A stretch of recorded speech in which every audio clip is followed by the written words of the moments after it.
Então, meus parabéns a vocês que organizaram esse encontro. E dizer para vocês que é uma satisfação retornar ao México pela 6ª vez como presidente da República e 3 vezes sem ser presidente da República. Então, essa é a 9ª vez que eu visito o México. Não é pouca coisa, porque não é habitual um presidente viajar tanto um país. E eu sou muito grato à relação de amizade com empresários, com sindicalistas, com políticos, com partidos e com o movimento social que eu fiz no México. Sou muito grato por isso. E, portanto, é uma alegria imensa estar aqui.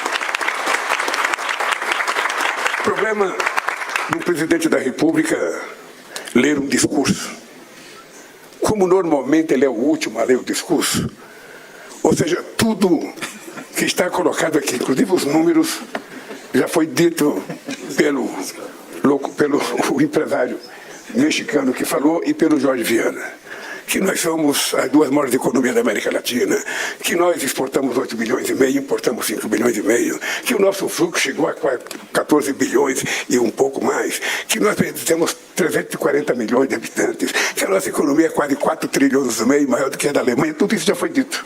E tudo isso aqui no meu discurso. Então, eu não vou repetir esse número para vocês. Eu queria dizer para vocês que a minha alegria de estar aqui e a minha alegria de não ler o discurso é que entre sair daqui com a imagem desse papel frio e sair daqui com a imagem do rosto de vocês, eu prefiro olhar para o rosto de vocês e dizer algumas palavras que eu sinto vontade de dizer. Vocês sabem que não é a primeira vez que eu sou presidente do Brasil. Eu votei pela 3ª vez para governar o meu país e, graças a Deus, eu tive muita sorte nos meus 2 primeiros mandatos e, graças a Deus, eu estou tendo sorte no meu 3º mandato. Eu sempre compreendi que economia não tem mágica. Você não inventa economia. Você não dá um cavalo de pau, como se estivesse num carro, numa autopista, num país do tamanho do México. E muito menos você dá um cavalo de pau numa economia do tamanho do Brasil. É preciso que a gente tenha, primeiro, sensibilidade política de como que a gente vai dirigir os acontecimentos que nós queremos que aconteça no México e no Brasil. E eu defini algumas coisas na minha vida. Primeiro, eu não sei se vocês estão lembrados, a primeira coisa que nós conseguimos aprovar no meu governo, nesse 3º mandato, foi um arcabouço fiscal.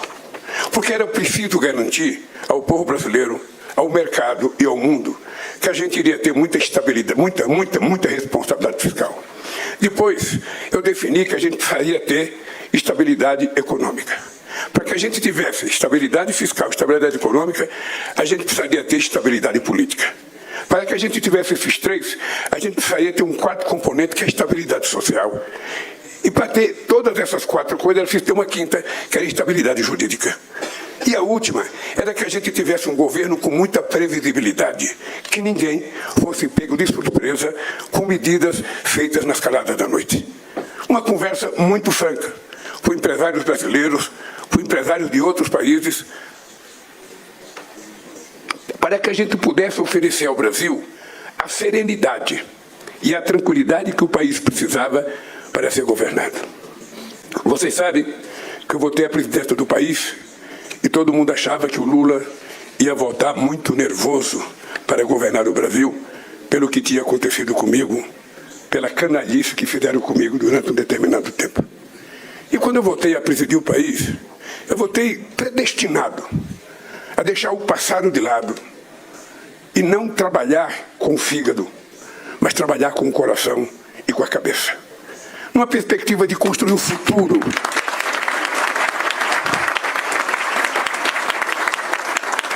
Numa perspectiva de construir o futuro com base nas coisas boas que aconteceram no passado, sem levar em conta as coisas ruins que aconteceram.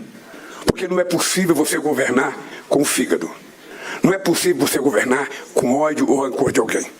Você perde muito tempo para que as coisas aconteçam. E eu precisava construir uma credibilidade a nível internacional do que iria ser o Brasil no 3º mandato do presidente Lula. E nós vivemos a seguinte situação. Eu precisava reconstruir o país, porque o país tinha sido semi-destruído nas suas instituições. nós precisamos recriar alguns ministérios, nós precisamos fazer concurso público para colocar o ministério e precisamos reconstruir milhares de obras que tinham sido paradas. Só para vocês terem ideia, só em obras de escola e saúde eram 6.000 obras que tinham ficado paralisadas naquele país. Nós passamos 7 anos sem dar um reajuste de salário para a alimentação escolar. Nós passamos 7 anos sem aumentar o salário mínimo, que é a parte mais pobre da nossa população. Nós passamos 7 anos sem reajustar a bolsa de estudo feita pelo Ministério da Ciência e Tecnologia, coisa que é muito importante pelo valor da tecnologia, sabe, no desenvolvimento de um país. E nós passamos um ano inteiro fazendo isso.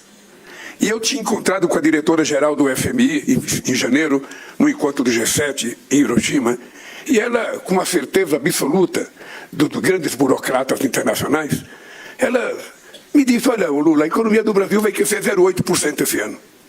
E eu perguntei, com que base você fala isso? Qual é o critério? Ela falou, o critério, o estudo, as pesquisas que nós fizemos, com quem que vocês conversaram?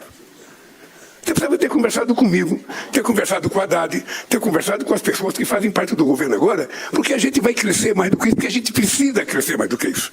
E vocês sabem o resultado, nós crescemos 2,9%. Eu, se fosse comerciante, eu diria 3%. Aumentava 0,1% para poder ficar um número exato e mais forte. Mas vocês pensam que com isso o pessimismo terminou? Não. O mesmo de sempre resolveram dizer que a economia brasileira iria crescer apenas 0,9%. Ao máximo era 1,2%. E agora todo mundo está surpreso porque a economia brasileira pode crescer 3,5%. Não é um crescimento excepcional, porque o Brasil já cresceu a 14% ao ano. O Brasil já cresceu a 10%. Eu deixei a presidência da República em 2010 com a economia crescendo 7,5%. Não é um crescimento extraordinário, mas em função da realidade da economia mundial hoje, é um crescimento muito virtuoso e ele é resultado de muito trabalho. E eu queria que os empresários mexicanos compreendessem uma coisa. Eu tenho 70 deputados do meu partido num parlamento de 513. Eu tenho 9 senadores num parlamento de 81. Então, se você analisar apenas do ponto de vista da matemática, eu não poderia ter chance de governar o Brasil, porque a diferença é muito grande. Vocês viram que um presidente como Obama quase não conseguiu aprovar nenhum projeto em 8 anos de mandato. E por que nós conseguimos aprovar tudo o que a gente queria? Nós conseguimos aprovar uma emenda constitucional antes de tomar posse para que a gente pudesse governar o país, porque não tinha dinheiro para governar 2023. Nós conseguimos aprovar o arcabouço fiscal, que era uma coisa muito difícil, e nós conseguimos aprovar uma reforma tributária, que era uma coisa sonhada, no mínimo, há 40 anos no Brasil. E por que nós resolvemos fazer tudo isso? Para que a gente pudesse oferecer garantia, não apenas aos empresários brasileiros, mas para que a gente pudesse oferecer também garantia aos empresários estrangeiros. E isso nós conseguimos, e essa reunião com empresários que eu peço para a Apex coordenar é na perspectiva de convencer os empresários. Porque o máximo que um presidente da República pode fazer é abrir o portão. Mas quem sabe conversar sobre o negócio são vocês. Quem sabe conversar sobre política comercial é vocês. Quem são o dono do dinheiro são vocês. Então, o nosso papel é abrir para que vocês possam conversar. E eu quero começar dizendo aos companheiros do México. Eu fico muito feliz, porque em outros debates que eu fiz no México, eu voltava para o Brasil me perguntando por que os empresários mexicanos têm tanta desconfiança do Brasil? Por que os empresários mexicanos têm tanta coisa de desconfiança do empresariado brasileiro? Eu não conseguia compreender. Hoje eu compreendo. Porque eu sei, vendo a fronteira, eu sei a distância do México dos Estados Unidos, eu sei a importância da economia do México para os Estados Unidos e sei a importância da relação comercial entre Brasil e entre México e Estados Unidos. Mas isso não impede que os companheiros mexicanos não olhem apenas para o norte, olhem um pouquinho.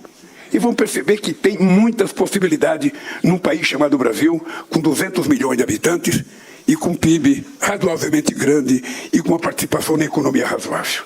Eu penso que, inclusive, os nossos acordos comerciais precisam ser revistos e refeitos o mais rápido possível para melhorar a vida do México e a vida do Brasil.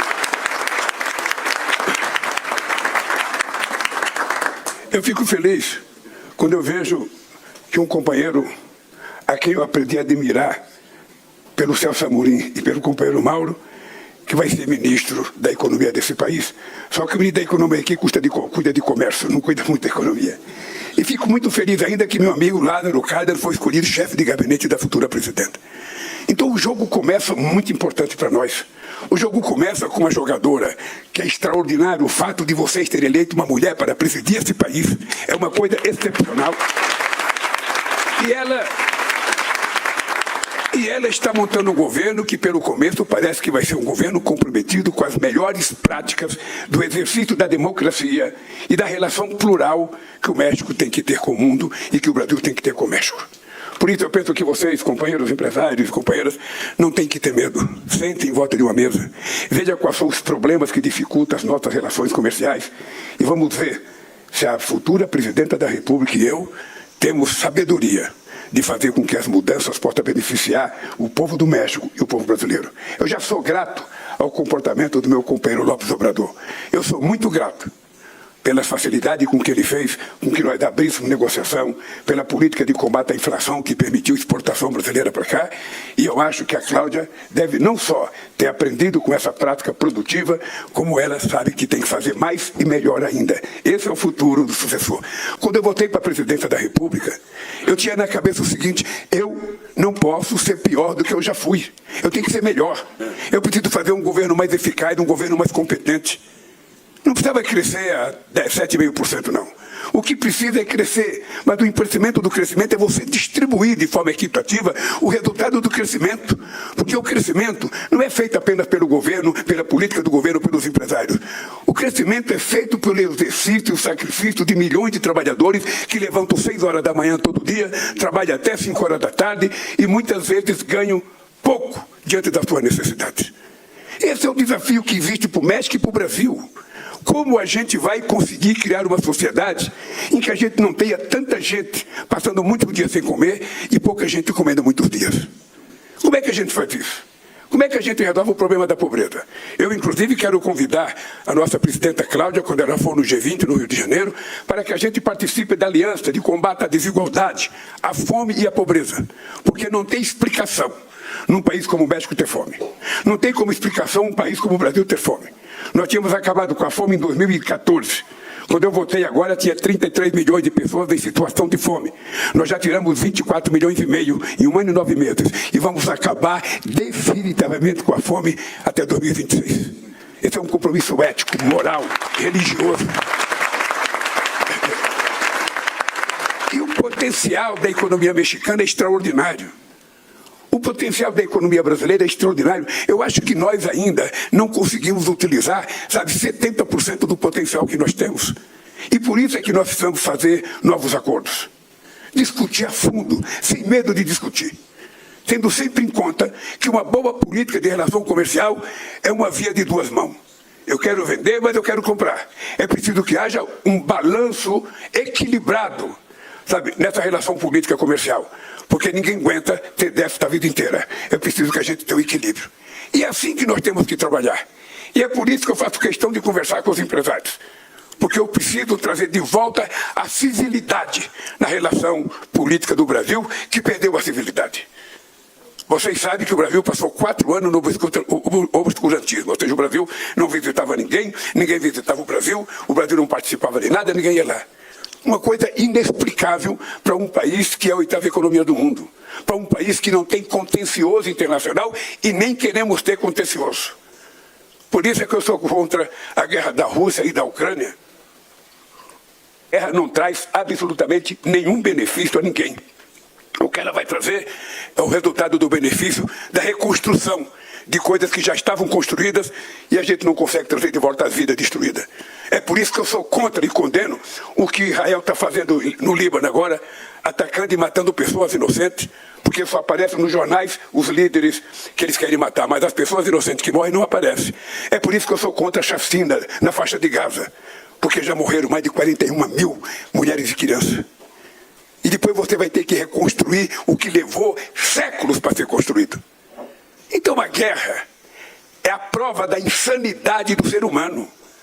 A guerra é a prova da incapacidade civilizatória de um cidadão que acha que ele pode sabe, na explicação de que tem que se vingar de um ataque, fazer matança desnecessária, sabe, com pessoas que não têm nem como se defender.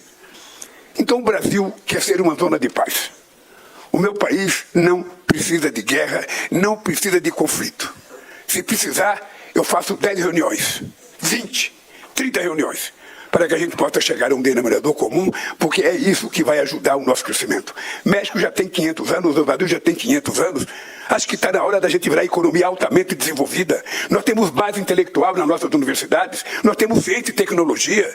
O que nós precisamos é acreditar em nós e definirmos que tamanho que a gente quer ser. Qual é o tamanho que o México quer ser, qual é o tamanho que o Brasil quer ser. E a gente não ficar, muitas vezes, achando que tudo que é ruim no nosso país depende do passado, ou depende, sabe, da nossa elite, ou depende da elite dos Estados Unidos ou da China. Não. Muitas coisas dependem de nós, está no nosso alcance, está na nossa disposição. Vamos nos abrir, sentar numa mesa e discutir o que é bom para o México, o que é bom para o Brasil. O que pode fazer a economia do México crescer, a economia do Brasil crescer. O que eu posso vender, o que eu posso comprar. Fazer da forma mais aberta possível, para que a gente consiga se transformar não apenas numa economia de 4,5 trilhões de dólares, mas uma economia de 5 ou 6 trilhões de dólares. A gente não ficar só olhando o crescimento da China e o crescimento dos Estados Unidos, e a gente ficar esperando se vai ter uma nova Guerra Fria. Não! Eu não quero brigar com os Estados Unidos, eu não quero brigar com a China, eu não quero brigar com a Índia, eu não quero brigar com ninguém. Eu quero é fazer negócio, eu quero é crescer economicamente, eu quero que as nossas indústrias cresçam, eu quero que a nossa agricultura cresça, eu quero que a gente invista, Brasil e México, na construção de uma inteligência artificial que possa resultar em benefícios econômicos para nós, para nossas mulheres, para nossas crianças, para o nosso futuro. Isso está nas nossas mãos, nós temos inteligência suficiente para isso. Então, queridos companheiros e companheiras, permitam-me chamá-los assim. Queridas companheiras e companheiros, eu acho que nós dependemos muito de nós mesmos. Se vocês conseguiram ser na vida empresários bem-sucedidos, se vocês conseguiram crescer, se vocês conseguiram gerar emprego, se vocês conseguiram gerar riqueza, eu acho que agora nós temos que assumir o compromisso. Nós temos agora que gerar uma maior irmandade entre Brasil e México. O Brasil olhar mais para o México e o México olhar mais para o Brasil. Se nós fizermos isso, eu tenho certeza que o futuro estará assegurado. No Brasil eu me queixo muito, porque eu não quero que tenha prevalência de um setor sobre outro. Muitas vezes você leva para uma reunião um setor que não é o setor mais otimista naquela relação, que não é o setor que tem mais negócio, ele vai para uma reunião otimista. Eu agora, quando eu quero fazer reunião, eu peço para o meu pessoal, só leve quem for favorável. Quem for contra, fica aqui. Porque se você faz uma reunião para aprovar alguma coisa e você coloca alguém que é contra, não vai ter acordo. E quero dizer para os companheiros empresários mexicanos, ainda esse ano, se Deus quiser, nós vamos fechar o acordo Mercosul e União Europeia. Está pronto e o Brasil está pronto para assinar esse acordo, para ninguém nunca mais falar que é a América do Sul que não quer, que é a América Latina que não quer. E esse acordo da América do Sul, da América Latina com o Mercosul, pode ser estendido para um acordo da União Europeia com a América Latina. O mundo está precisando disso. A economia está um pouco atrofiada no mundo inteiro. E nós temos mercado para isso. O meu compromisso com os empresários brasileiros, eu já falei para eles. A garantia jurídica está lá, a garantia fiscal está lá, a garantia econômica está lá, a garantia está colocada. Agora, o que eu posso oferecer para os empresários brasileiros, eu digo, é consumidor para os produtos que vocês fabricam. Porque se não tiver consumidor, quando você olhar na sua empresa, aquele empresário andando, e você muitas vezes acha que o que você paga para ele é muito, não olhe ele como teu empregado, olhe ele como teu consumidor. E aí você vai mudar de pensamento e vai dizer, não, eu tenho que pagar bem para ele, porque eu preciso que ele compre o produto que ele fabrica aqui na minha fábrica. E quando ele virar consumidor, tudo vai melhorar no nosso país, no Brasil e no México. Por isso, companheiros e companheiras, que Deus coloque a mão poderosa em cima de vocês e faça com que vocês não tenham cisma, nem mexicano ter cisma do Brasil, nem brasileiro ter cisma do mexicano. E façam os negócios que sejam bom para o Brasil, para o México, para as empresas de vocês e para o povo mexicano e brasileiro. Um abraço e muito obrigado.